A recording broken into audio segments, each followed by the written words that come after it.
Assalamualaikum warahmatullahi wabarakatuh. Salam Pramuka, salam Indonesia sehat.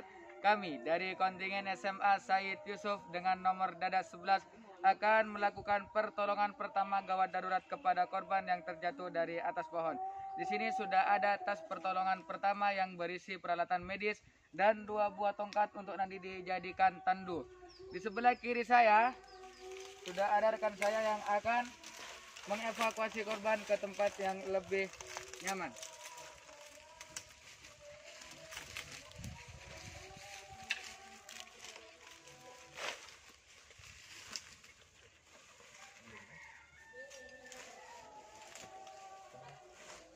Satu, dua, tiga.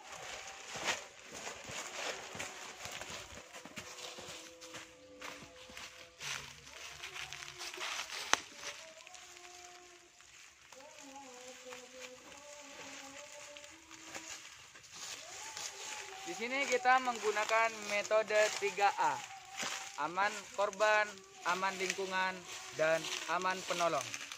Karena korban sudah kita amankan dan lingkungan sudah aman, kita langsung memeriksa keadaan korban. Pertama yang harus kita lakukan yaitu memeriksa respon korban. Korban tidak ada respon. Kak, segera hubungi ambulan dan buat tandu. Siap. Ternyata korban tidak ada respon dan kita akan melakukan pemeriksaan lebih lanjut.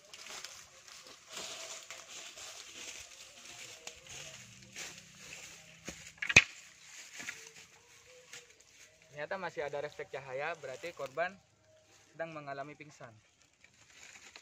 Kita akan melakukan pemeriksaan di fisik korban di bagian atas dan di bagian bawah. Kita mulai dari bagian bawah.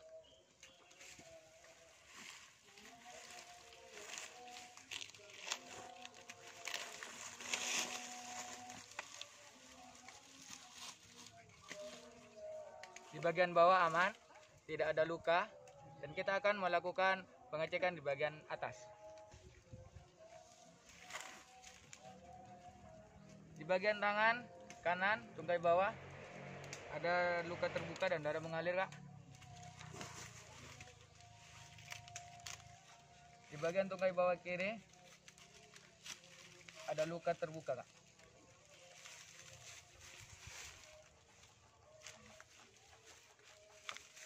Di bagian tungkai bawah kiri terjadi patah tulang. Setelah itu kita akan melakukan pengecekan nafas kepada korban. 1, 2, 3, 4, 5, 6. Setelah itu kita akan juga melihat atau mengecek nadi si korban.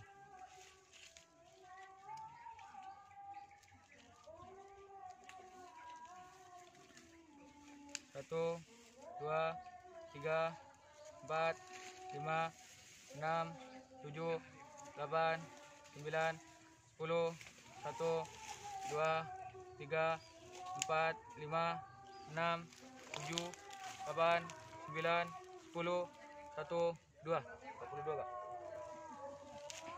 Ternyata nafas dengan nadi korban normal. Dan saya akan juga mengecek suhu korban.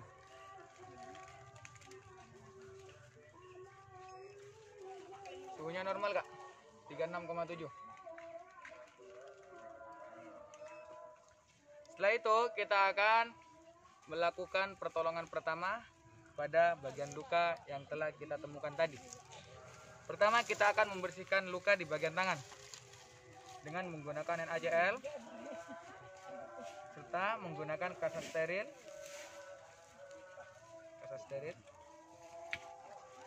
Di sini juga ada pinset.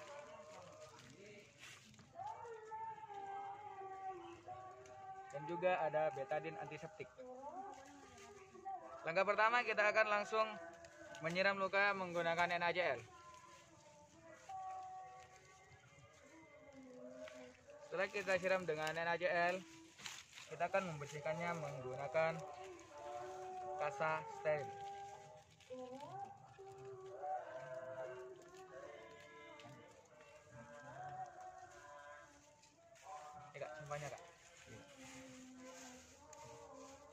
Kasa steril kita jangan memegangnya menggunakan tangan, melainkan kita akan memegangnya menggunakan pinset.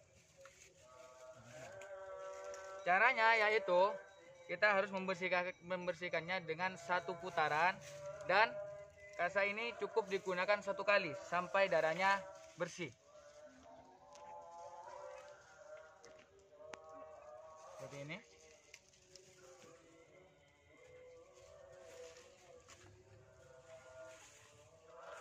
Kita ambil lagi sampai darahnya tidak mengalir atau bersih.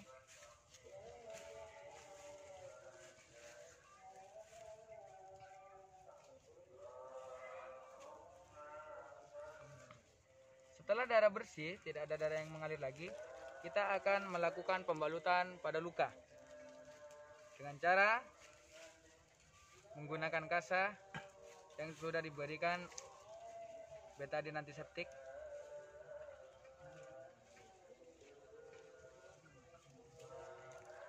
Seperti ini.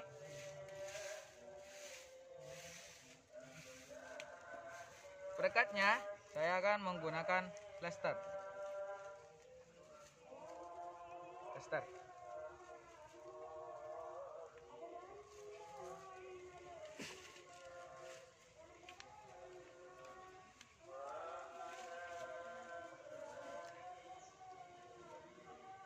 Setelah dibalut dengan plester, kita akan melakukan pembidaian. Karena kenapa?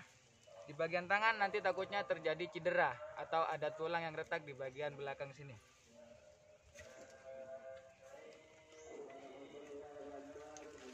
Di pembidaian ini saya akan menggunakan kasa gulung sebagai pembalut luarnya.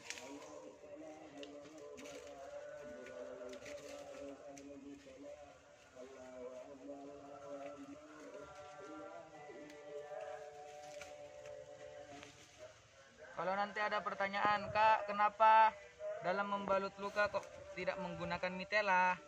Nah, begini penjelasannya. Kalau sudah ada kasa steril, lebih baik menggunakan kasa daripada mitela, karena lebih bersih atau lebih steril kasa. Dan mengapa pembalutan menggunakan kasa gulung kok tidak menggunakan mitela? Karena jangkauannya di bagian tangan ini sangat kecil, yaitu tidak akan terlalu banyak gerak seperti di kaki.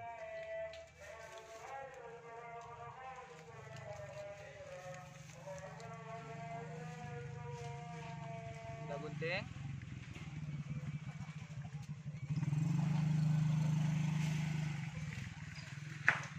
Sebagai berkatnya saya juga akan menggunakan plester.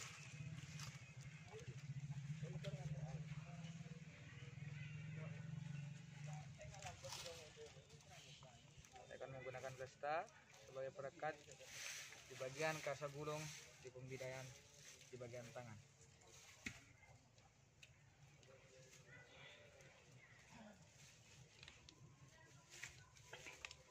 Di bagian tangan sudah selesai, kita akan melakukan penanganan di bagian tunggai kiri bawah, luka terbuka dan patah tulang. Silakan, Kak.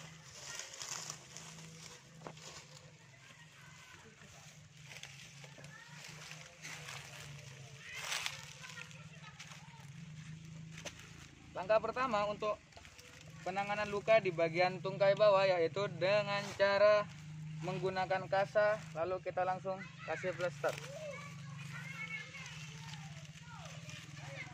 Kalau ada pertanyaan, Kak, kenapa kok tidak dibersihkan seperti di bagian tangan? Nah, karena kasus di bagian kaki yaitu cuma luka terbuka, tidak ada darah mengalir, jadi tidak perlu dibersihkan menggunakan NaCl.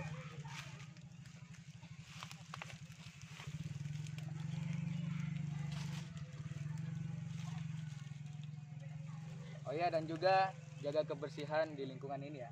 Jangan sampai ada sampah-sampah yang tersisa.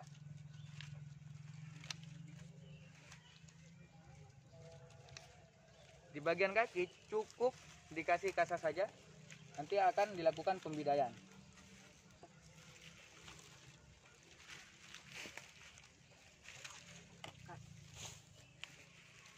Pembidaian di bagian kaki kita menggunakan mitela, karena lebih kuat mitela karena di bagian kaki itu sangat parah. Hati-hati.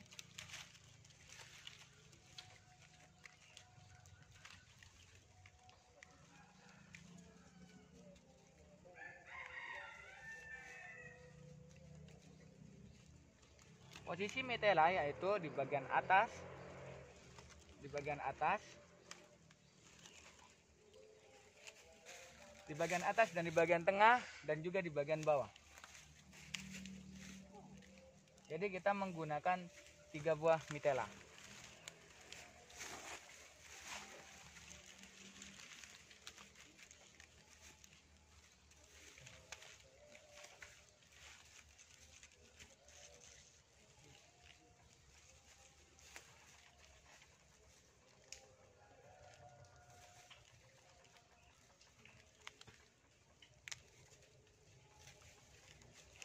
Dalam pembidaian di bagian kaki, pemasangan mitela dalam pengikatannya jangan terlalu erat karena nanti bisa menghambat peredaran darah yang mengalir di bagian kaki sampai ke bagian organ di atas sini, di bagian perut.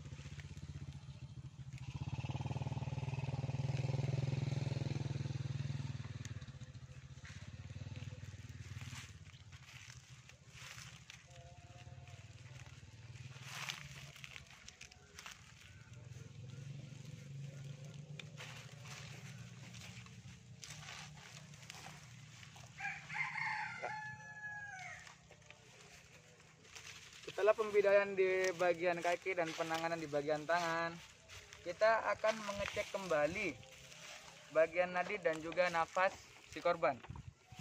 Karena takut nanti nafas dan nadinya lemah. Kita akan cek di bagian nafas dulu. 1, 2, 3, 4, 5. Kita akan cek di bagian nadi.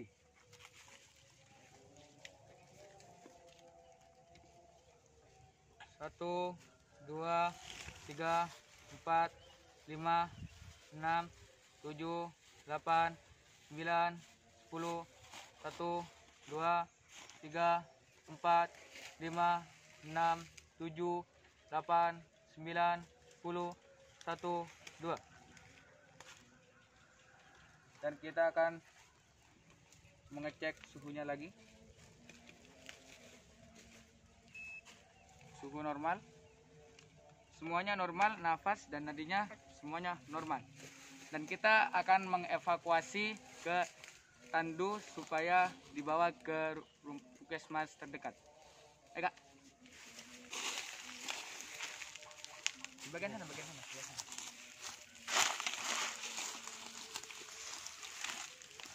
Dalam pemindahan korban ke tandu kita harus hati-hati.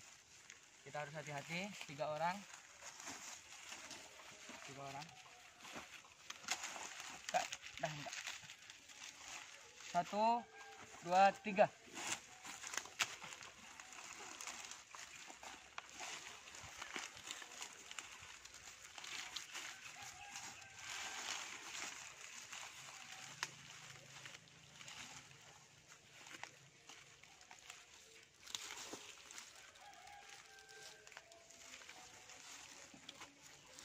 Siap, bawa.